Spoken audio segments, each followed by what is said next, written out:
If you enjoy everything tech, this is the moment for you. Tech, of course, means Toby Shapshak with us. Good morning to you, Toby. We'll talk about what's coming up on stuff on eNCA tomorrow in just a moment.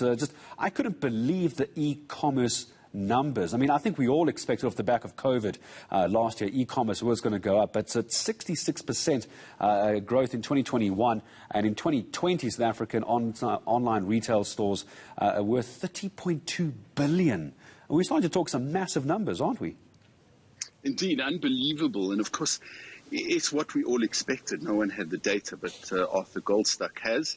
He's the CEO of Worldwide Works, and they're probably the best small independent researchers in the country. And this just shows what we all knew, which is e-commerce has taken off in South Africa in a big way, as it has in the rest of the world. And it was an interesting phenomenon, Gareth. And I think more than anything else, what COVID forced so many people to do is learn a whole new bunch of tech skills. Most people, if you're stuck, you can call your grandchild or your child, or, they'll come and fix it for you. But during COVID, people had no option and couldn't go shopping and didn't want to go shopping. And suddenly e-commerce is booming.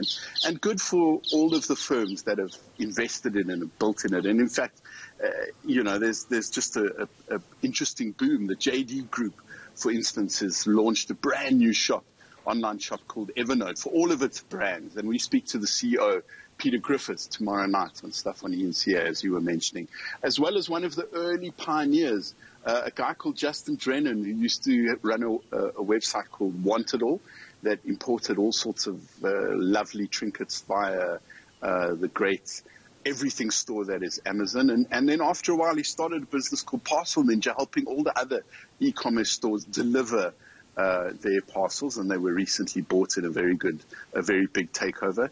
And then we speak to one of the little guys, Bradley Kirschenbaum, who runs Love Josie, the fantastic brand that I'm such a fan of. These are the masks they make, and about how they closed their retail store and their online store, which had been around, just totally took off. So we really look at that tomorrow night and just investigate e-commerce in detail.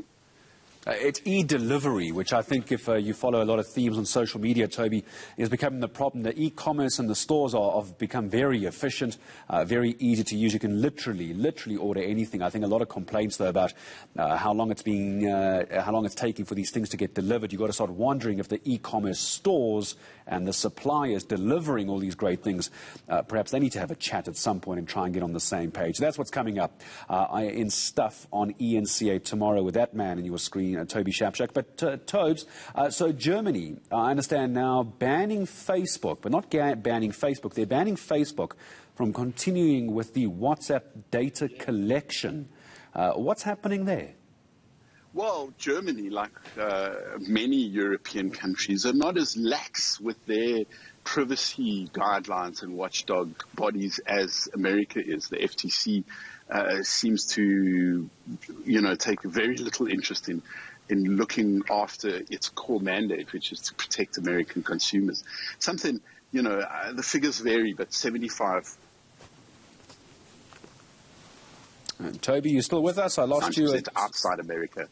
Toby, just pick up again for me on that stat there for Germany. You were talking about 75%, and I lost you for a sentence. 75 to 90% of Facebook users, depending on what statistics you see, live outside America, and yet they are being forced to use their personal data is being controlled in a way that the American privacy watchdogs aren't as sharp about. Let's just be honest. And the Europeans, especially Germany, are very strict about privacy, as everybody should be. And I'm glad to see our own privacy regulator is showing her teeth around the Facebook issue as well. But the German regulator has banned Facebook from collecting its WhatsApp data because it is they're worried about it, and the words they used were intransparent, inconsistent, and overly broad, which is, of course, exactly how it is. It's overly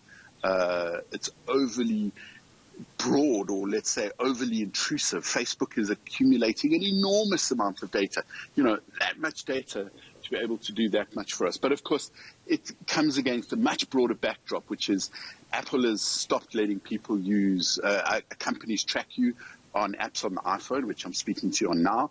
And Google has also stopped cookies in its Chrome browser. Of course, Google still continues to collect that data for itself.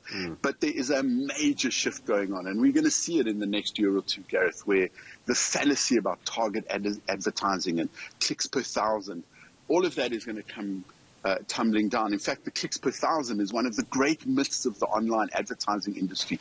There's this insane metric, clicks per thousand, and yet the only two companies that can fulfill that are Google and Facebook. And that's part of the massive con of these two big online businesses, is that they try to convince all of us and all of the businesses that advertise that the only people who can deliver on these absurd cost per thousand metrics or cost per millions are them. So they've basically constructed this narrative that makes it sound like Google and Facebook are the only people that can deliver on online advertising, and they're not. They are losing their powers and they're losing their teeth. And as we know in Facebook's case, the youth of the world are abandoning Facebook. The 15 to 25 demographic in America, according to the Pew survey, very authoritative research organization, and they say that 15 to 25 audience is not using Facebook. So the next generation of kids are not using Facebook. It's all changed completely for Facebook, hasn't it indeed? Toby Shapchak, I'm going to have to leave you there for a moment. I'm sure we must do a show on CPM and CPT and explain to people how these metrics work one day, but the host of Stuff on eNCA, Toby Shapchak, just giving us a sense of what's happening with Facebook and also what's coming up on his show tomorrow.